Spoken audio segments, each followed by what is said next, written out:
L'algorithme source. Livre 2, chapitre 8. À la recherche d'Orion.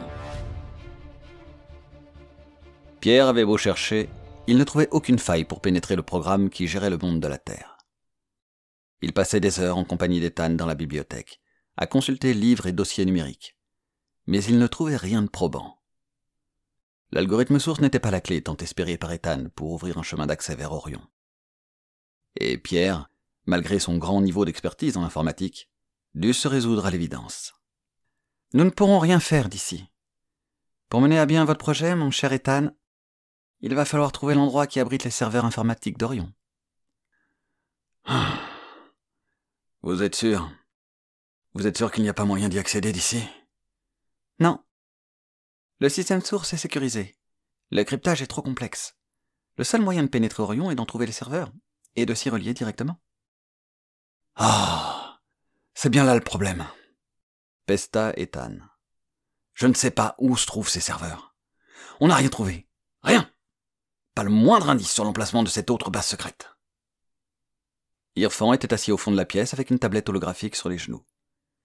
Il faisait défiler des schémas mathématiques et semblait plongé dans leur compréhension et ignorait complètement les deux hommes.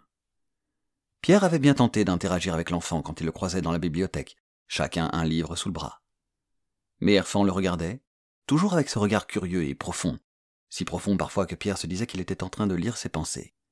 Mais l'enfant le croisait sans lui répondre, et allait s'asseoir.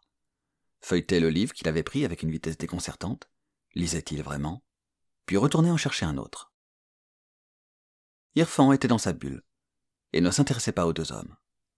Pourtant, lorsqu'Ethan se lamenta, il posa sa tablette, s'approcha d'un grand planisphère accroché au mur, et se mit à l'observer. « Nous sommes ici ?» demanda-t-il après quelques minutes. « De quoi ?» demanda Pierre surpris d'entendre Irfan parler et s'adresser à eux. Mais Irfan ne lui répondit pas. Il continuait d'observer la carte, comme s'il cherchait quelque chose. Puis de nouveau, il demanda, continuant de pointer son doigt à un endroit de la carte. « Nous sommes ici ?»« On n'a pas de temps de jouer, mon garçon !» souffla Ethan. Pierre l'apaisa d'une main et se dirigea vers Irfan. « Pourquoi cette question ? Nous ? On est là, dit de nouveau Irfan, cette fois-ci comme une affirmation. Oui, Irfan, lui répondit Pierre curieux. L'enfant observa de nouveau la carte, la tête légèrement inclinée, et fit glisser son doigt sur le plan et l'arrêta. Les serveurs d'Orion sont ici. Ethan se retourna et plissa les yeux. Mais à quoi joue-t-il ? Pierre lui fit signe de patienter. Tu es sûr de toi, Irfan ? Les serveurs sont ici, indiqua-t-il de nouveau. Puis il fit retomber son bras, se détourna du plan, et retourna sans rien dire à sa tablette holographique. Ils étaient réunis tous les quatre dans le bureau d'Ethan. Irfan était dans un coin avec un nouveau sujet d'étude qu'il absorbait. « Bon sang, vous êtes pas sérieux !» s'écriait Ethan. « Pourquoi aurait-il raison ? Comment pourrait-il savoir où sont les serveurs ?» « Je ne sais pas, » lui répondit Gabriel. « Mais je crois qu'il n'est pas là par hasard. »« Gabi, je t'en prie, tu ne crois tout de même pas que... » Lara Serena Kylian. « Oui, je sais que pour toi, parler de Dieu, de destinée, et tout le reste, ça te semble dénué de fondement, mais nous venons d'un monde virtuel. Nous avons fait un enfant ici, dans cet autre univers, et notre enfant a en quelques jours atteint le stade de développement d'un ado. Ses capacités intellectuelles et spirituelles... » Kylian fit une moue dubitative. « Oui, spirituelles. Comment expliques-tu son contrôle de la douleur ? Sont prodigieuses, incroyables, bibliques, mystiques, utilisez les superlatifs que vous voulez. Mais vous ne pouvez pas nier que tout en lui dépasse notre entendement.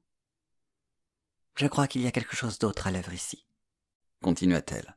« Vous n'êtes pas obligé de croire comme moi. Mais vous devez bien admettre qu'Irfan est spécial, différent. Il voit le monde autrement. » Termina-t-elle en se tournant vers son fils, les yeux pleins d'amour.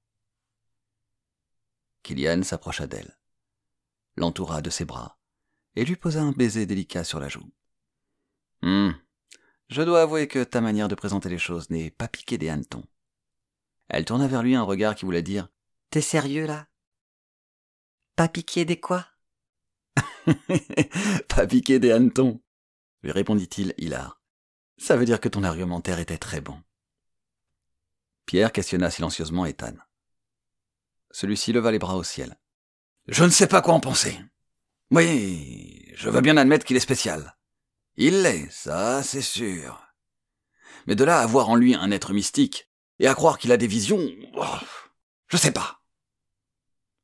Je ne crois pas qu'il y ait une intention, pour ma part, dans l'existence de notre fils. Mais je pense qu'il est tout à fait possible qu'il soit en possession d'un don.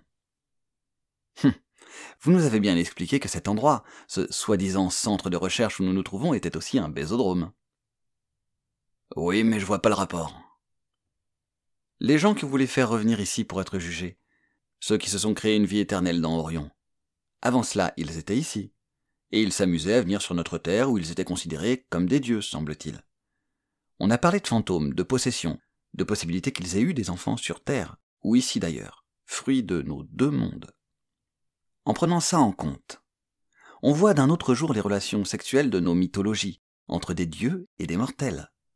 De ces unions sont nés Dionysos, Hercule, Persée, je crois, et j'en passe. Ils avaient tous des dons, des pouvoirs surhumains. Et si Irfan était de cette même veine? Nous habitons des corps générés ici, faits avec nos ADN de là-bas. Irfan est aussi le fruit de nos deux mondes. Nous ne sommes pas des dieux, mais ceux de cette oasis ne l'étaient pas non plus. En silence, ils réfléchirent à ce qu'il venait de dire. Gabriel lui prit la main et entremêla ses doigts aux siens, fier de lui. « C'était pas piquer des hannetons, » lui dit-elle avec des yeux taquins. Ah, si vous êtes convaincu qu'on peut se fier à lui, alors soit, abdiqua Ethan. Quel endroit a-t-il indiqué? Ici, montra Pierre. Ça ressemble à une grande montagne isolée. Ouais, je vois. C'est un ancien volcan. Ouais. C'est plausible finalement. Avec le magma en profondeur, il pourrait avoir créé ici une base auto-alimentée et disposant ainsi d'une source d'énergie inépuisable. Il nous faudrait combien de temps pour nous y rendre? Demanda Pierre. Quelques jours, une semaine tout au plus. Tandis qu'ils envisageaient les différentes routes possibles, Irfan s'était levé. Il observait un mur comme s'il pouvait en différencier les moindres composants, comme s'il était capable de voir au-delà. Puis il se détacha de sa contemplation et s'approcha de sa mère. « Nous devons partir. Ils arrivent. » La discussion s'arrêta, et tous se tournèrent vers lui. « Qui ça, mon grand ?» lui demanda Kylian. « Les pillards. » répondit-il simplement. « Je vais préparer mes affaires. » Les informa-t-il en les laissant planter là, pantois. « Comment peut-il savoir ?» interrogea Ethan. Puis il fit un signe de la main qui voulait dire « Laissez tomber ». Nous décidons donc de lui faire confiance. De le suivre aveuglément, quoi qu'il dise. Personne ne répondit, mais leur attitude penchait en faveur d'Irfan. Ok, je vois. Quelque part sur Arcadia, quelques heures avant qu'Irfan ne les prévienne du danger qui arrivait, Noruldrar le Fort, chef des pillards, recevait grâce à un appareil spécial destiné à lui seul, un appel du gouverneur de Vaillancourt. Noruldrar, avez-vous trouvé le laboratoire secret? Oui, gouverneur. Avez-vous trouvé quelqu'un en ces murs? Mes hommes se sont retrouvés confrontés à une défense puissante. J'ai perdu des véhicules et des hommes dans cette attaque. Je n'ai que faire de vos lamentations. Ce site aurait dû être détruit. Il ne l'a pas été et quelqu'un l'utilise maintenant pour se rendre dans l'univers que nous avons créé. Il y a peu de chances que cela représente un danger pour Orion. Mais je ne veux prendre aucun risque. Et je veux que vous détruisiez cette base. Oui, gouverneur. Mais il possède une technologie de défense impressionnante. Un mecha extrêmement puissant. Ne me dites pas qu'avec votre armée, vous n'êtes pas capable d'en venir à bout. Vous êtes le chef de guerre le plus craint et le plus respecté d'Arcadia. Je vous ai choisi pour maintenir le chaos et pour assurer notre sécurité. Mais nous avions un marché. Et il sera respecté en temps et en heure. Votre situation vous déplaît-elle? Vous êtes un homme puissant. Vous avez toutes les femmes que vous désirez. Et vous pouvez laisser parler votre penchant destructeur et sadique. Il n'en sera pas de même sur Orion. Répondit Noruldrar avec un sourire carnassier. Alors faites ce qu'il faut. Et détruisez-moi ce centre de recherche. Dans l'oasis, l'heure était aux tergiversations. Vous êtes persuadé que cet enfant a le savoir absolu. Mais nous n'avons pas fini de tout étudier ici. Peut-être qu'il reste des dossiers qui pourraient nous aider. Mais si Irfan dit vrai, n'est-il pas risqué de rester ? Demanda Pierre. La dernière fois, ils ont été pris par surprise, rappela Killian. Ils ne devaient pas s'attendre à une telle défense. Mais s'ils reviennent à la charge, ils vont arriver armés en conséquence, à mon avis. Ouais, admit Ethan. S'ils reviennent à la charge, ce sera pour nous exterminer. Après ce que nous leur avons fait, ils n'auront aucune pitié. Ce fut au tour de Gabriel d'avoir des doutes. Non pas sur leur départ, mais sur ce que cela impliquait. Mais si nous partons, nous ne pourrons plus retourner chez nous ? Dans nos corps ? Si cette montagne abrite bien le laboratoire secret et les serveurs d'Orion, alors je serai en mesure de nous renvoyer chez nous, de là-bas, la rassura Pierre. Bon, je ne voudrais pas vous presser, les alerta Killian, mais il faut prendre une décision. Et vite ! Un silence pesant s'abattit sur le groupe. Puis Pierre mit un point final aux atermoiements de chacun. Nous avons fait notre possible ici, et nous nous sommes retrouvés confrontés à un mur infranchissable. Je ne crois pas que fouiller plus en avant les dossiers nous permettrait d'avancer. Il faut trouver ce site secret, et pour l'instant, cet ancien volcan est notre meilleure piste. Soit, se laissa convaincre Ethan. Alors il n'y a pas de temps à perdre. Prenez ce qu'il vous faut et descendons au hangar. Ils ne furent pas longs à récupérer leurs maigres affaires, ainsi que de quoi boire et manger. Puis ils descendirent dans le grand hangar qui abritait le mecha, vers lequel Ethan se dirigea. « Vous allez prendre ce grand robot ?» questionna Pierre circonspect.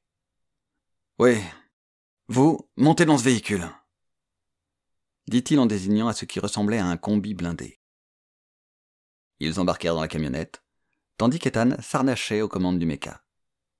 Il activa plusieurs interrupteurs, et soudain le robot se mit à changer d'apparence. Les jambes se plièrent, les bras tournèrent sur eux-mêmes, et des roues apparurent. Le poste de pilotage bascula, et en moins d'1 minute, le mecha était devenu une sorte d'énorme véhicule roulant. « Pince-moi, je crois que je rêve », rajouta le jeune homme dont les yeux brillaient d'un émerveillement enfantin. « Ne perdons pas de temps », entendirent-ils Ethan à travers la radio de leur camionnette. « Je ne suis pas sûr que nous puissions vraiment les distancer avec ça. Mais en filant par derrière, on peut gagner plusieurs kilomètres avant qu'ils se rendent compte que nous avons fui. » Lorsqu'ils sortirent de l'enceinte fortifiée, au volant des 2 véhicules, ils virent au loin un nuage de fumée qui annonçait l'arrivée d'une armada. « Ainsi donc il avait raison. » entendirent-ils Ethan, croyant enfin pour de vrai en Irfan. Quelques minutes plus tard, dans un tonnerre de rugissements, une 50aine de véhicules bigarrés, rafistolés et surarmés arrivèrent à distance de tir de l'enceinte qui protégeait l'oasis. Ils firent halte et scrutèrent les tourelles de défense qu'Ethan avait activées, histoire de leur faire gagner un peu de temps. Rien ne semblait bouger. Un homme, aussi grand qu'un ours, s'extirpa d'un 4x4 blindé.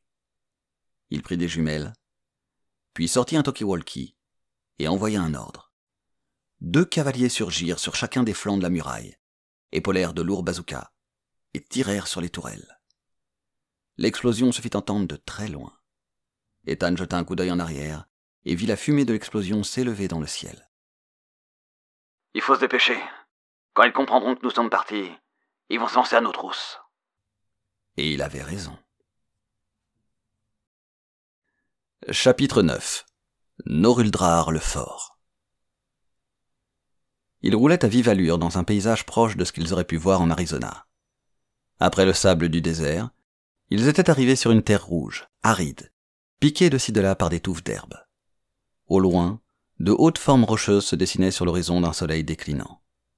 La route qu'ils empruntaient était creusée d'ornières, et les obligeait à conduire plus lentement qu'ils ne l'auraient souhaité. Pierre était au volant du combi blindé, avec Killian assis côté passager, et Gabriel et Irfan à l'arrière sur une large banquette.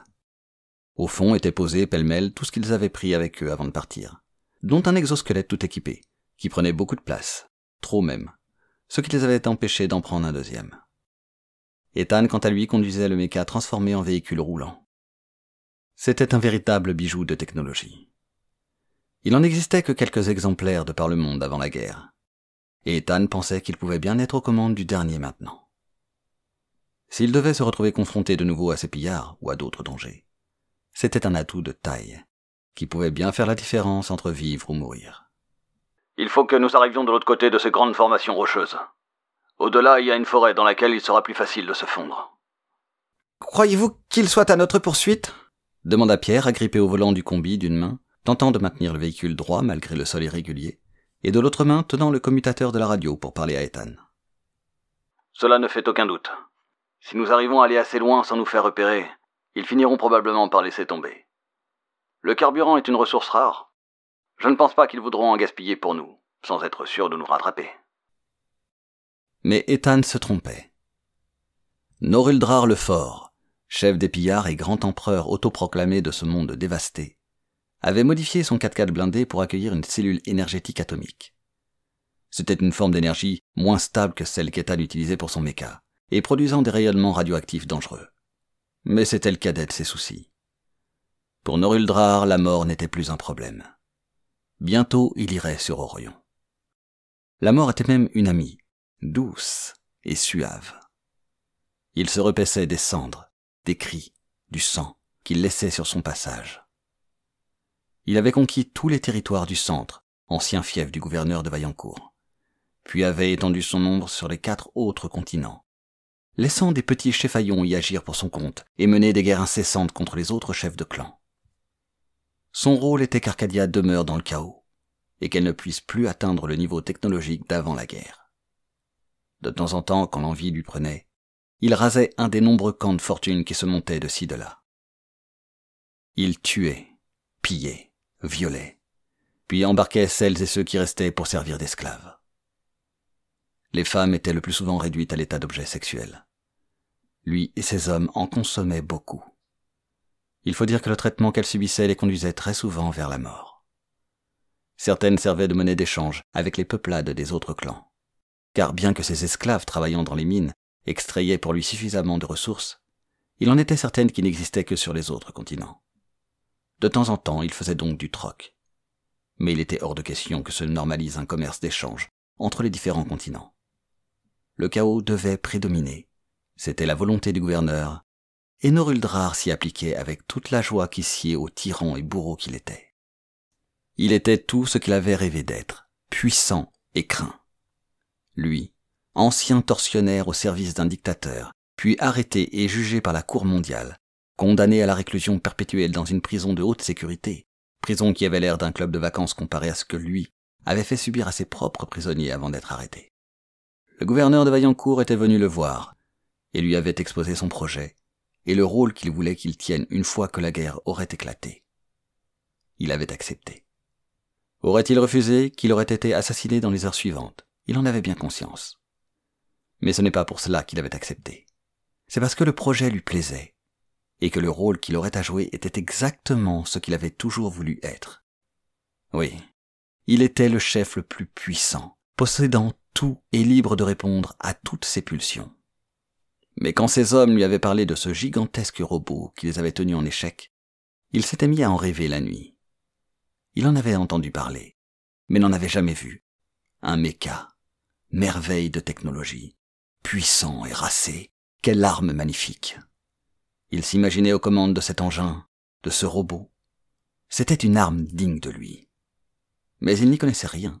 C'était une technologie qu'il ne maîtrisait pas et qui le fascinait. Sentiment d'attirance et de peur tout à la fois. Et quelle ne fut pas sa déception quand il constata que le centre de recherche avait été déserté et qu'il n'y avait aucune trace de ce méca. Il s'était lancé à la poursuite des fuyards, dans cette seule perspective, s'emparer du méca. Ethan avait mésestimé la distance jusqu'à la forêt. Ils avaient pris plein ouest pour partir à l'opposé des pillards, puis ils avaient doucement obliqué en une grande courbe vers le nord-nord-est, pour pouvoir atteindre la lisière d'un mur vert qui devait s'étendre à perte de vue jusqu'aux montagnes enneigées, leur avait-il dit. Mais la nuit tombait sans qu'ils aient encore aperçu la moindre feuille à l'horizon. Ethan pensa qu'il avait dû prendre trop large, mais ne s'alarma pas outre mesure. Demain, à la lueur du jour, il se repérerait mieux et les mènerait vers la grande forêt. Pour l'heure, tout devenait noir, et même les énormes formations rocheuses dont il s'était beaucoup rapproché semblaient disparaître dans cette pénombre où la lune n'avait pas encore fait son apparition. Ils étaient descendus dans un creux du sol où se trouvaient d'énormes blocs de pierre détachés d'une des formations rocheuses, et s'étaient cachés derrière pour y passer la nuit. Ils pensaient être en sécurité, et avoir distancé suffisamment les pillards. Mais ils se trompaient. Noruldrar le Fort, accompagné de quelques-uns de ses hommes, était sur leurs talons. Il venait d'arriver à l'endroit où les traces des véhicules des fuyards bifurquaient vers un renfoncement en contrebas. Lui et ses éclaireurs étaient d'excellents limiers, d'autant plus qu'ils étaient, dans cette nuit noire, équipés de lunettes à vision nocturne. Ils repérèrent les deux véhicules qu'ils pistaient, et Noruldrar ressentit une pointe de déception. Il ne voyait pas le méca qu'il convoitait. Il n'y avait que 2 camionnettes, dont l'une plus grosse que l'autre. « Je les veux vivants !» dit-il d'une voix qui contenait toute la noirceur du monde. « Ils vont me dire où ils ont caché ce merveilleux robot. Ensuite, je prendrai plaisir à les torturer, puis les tuer. » Irfan, blotti contre sa mère, se redressa subitement. Gabriel, qui ne dormait que d'un œil, mal installé sur la banquette arrière, et qui, malgré les couvertures qu'Ethan avait eu la bonne idée de prendre, commençait à avoir froid, se redressa à son tour. « Que se passe-t-il, mon chéri ? » « Ils sont là. Ils sont là. » répéta-t-il calmement, en tournant sa tête à gauche puis à droite, comme s'il captait des sons que lui seul pouvait entendre. Elle essuya la buée qui s'était formée sur la vitre et regarda à l'extérieur. La lune commençait son ascension fantomatique, et sa lueur vint éclairer une tête coiffée d'une sorte de casque métallique en haut des rochers. Elle eut un recul de frayeur, et réveilla aussitôt Pierre et Kélian. Il y a du mouvement, chef Noruldrar. Allez-y, maintenant. Ah oui, chef, jubila-t-il en lançant un petit cri de fouine. À ce signal, tous attaquèrent. Ethan, réveillez-vous. Quoi ? Les pillards sont là. La montée d'adrénaline le fit passer instantanément de comateux à complètement réveillé. Démarrez, ordonna-t-il à Pierre, qui ne l'avait pas attendu pour le faire. Mais tandis que les pillards les encerclaient avec de grands cris, d'autres avaient placé de grosses pierres pour bloquer les roues des 2 véhicules. Pierre tenta de se dégager, mais en vain. Ethan, j'arrive pas à bouger. Les pillards tentèrent d'ouvrir les portes qui par chance étaient fermées à clé. Alors ils se mirent à frapper la carrosserie. Celle-ci était blindée, mais pas les vitres. Celle du côté de Gabriel se brisa. Au secours ! Hurla-t-elle. Un pillard coiffé d'un casque affublé d'une sorte de bec qui lui donnait l'apparence d'un corbeau hideux passa la tête par l'ouverture en riant et hurlant, comme un démon.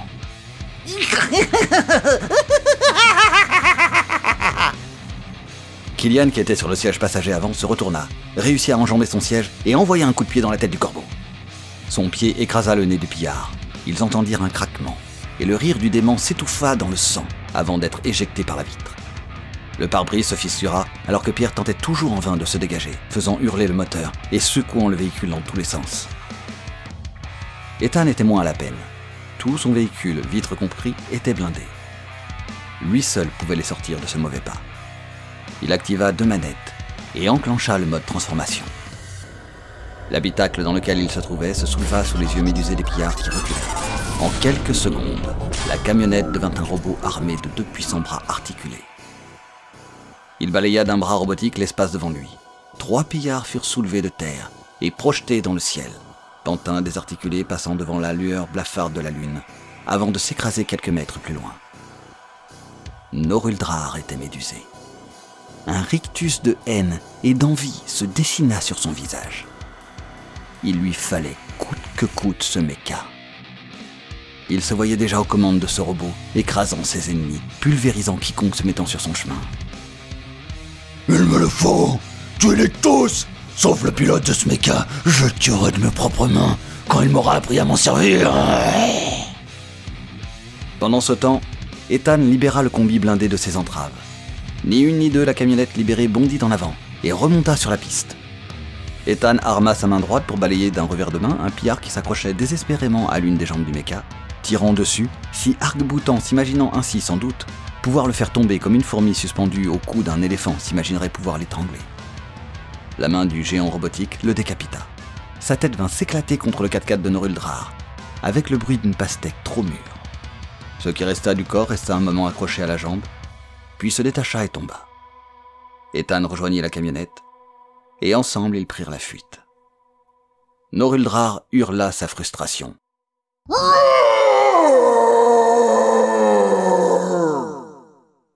Et dans un accès de rage, attrapa le pillard à ses côtés et l'étrangla jusqu'à entendre le cervical se briser.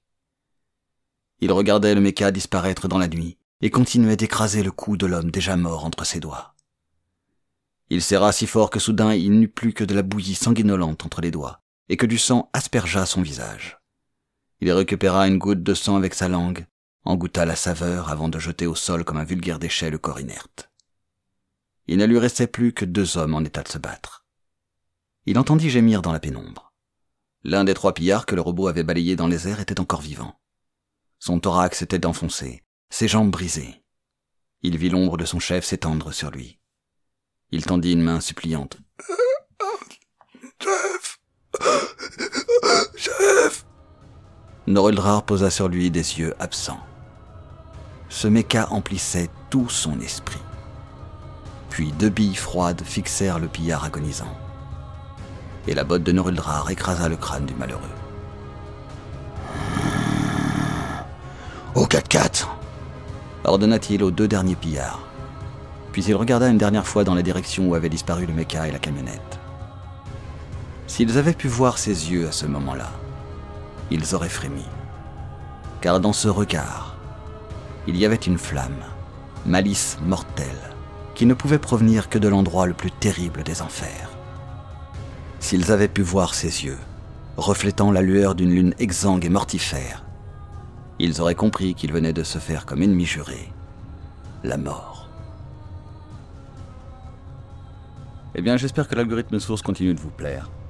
N'oubliez pas de laisser un petit pouce bleu, de laisser un commentaire ou de partager. C'est très important pour le référencement sur YouTube. Vous pouvez toujours soutenir la chaîne via Tipeee. Et enfin, comme Noël approche, je vous rappelle que j'ai un recueil de nouvelles, les micro-nouvelles de Dalkan Itari spécial SF, disponible sur Amazon. Je vous laisse le lien en description de cette vidéo. Sur ce, à bientôt.